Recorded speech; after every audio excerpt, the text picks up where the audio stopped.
was a whole era of the Marines controlling that area, which is lower Trestles, upper Trestles, Cottons, and towards San Onofre. When Nixon bought the Western White House and started staying there, whenever he was out here staying at the Western White House, the Marines would cordon off the whole area. When Nixon wasn't there, you could go surfing pretty well. Maybe you couldn't. Can't remember. They would still catch you if you went through the Marine base part of it. They cordoned it off. Secret Service, Marine Corps, Marines, a Coast Guard cutter off of Lowers and Cottons.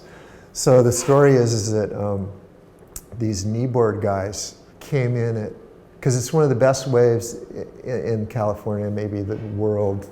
They came in at 4 a.m. or something like that, and they parked their car somewhere in San Clemente and hiked in and snuck through the jungle along San Mateo Creek. And then, but in those days you'd be paranoid because you didn't want to get caught because your parents would yell at you.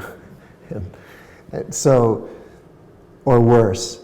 And so they arrive, and like young guys, they go, "Hey Joey, did you bring the wax?" "No, I didn't bring." "Oh, you did you bring the water?" Like also in those days, you barely brought water, maybe a banana and an apple or a sack lunch.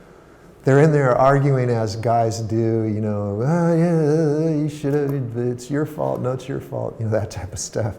And so they go out surfing, and it's really good, and it's their own private Idaho with Secret Service and Marines and Secret Service and Marines and a Coast Guard cutter, and they're out there surfing away, and they had broken all the rules. They weren't allowed, and so that was a big deal to the Coast Guard and the Secret Service. So they have megaphones on the Coast Guard cutter. They're going, cease and desist, come in right now. And then the guys on the beach, the Marines had things too, yelling at them, and they might have lost their board, and the Marines would try to go on the cobblestones to arrest them, and you can't if you don't know what you're doing on the cobblestones. Finally, they just kept surfing because they go, "Well, we're busted. We'll just get all we can." And I think they surfed for 4 hours or something, like 4, maybe 5 hours, getting yelled at the whole time. So they came in. The Secret Service got them, took them to their local. They had a local office in San Clemente, and questioned them for another 2 hours or something.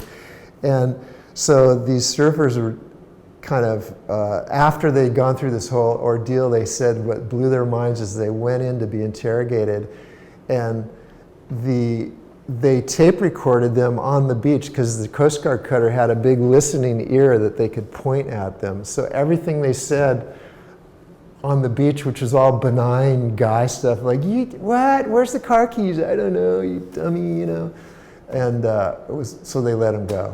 But they had him recorded, which kind of blew me away. Because part of that was in that hippie idea of the government and all that, like all that was going on in America at the time, a government intrusion. "Oh, there they go again," that type of thing.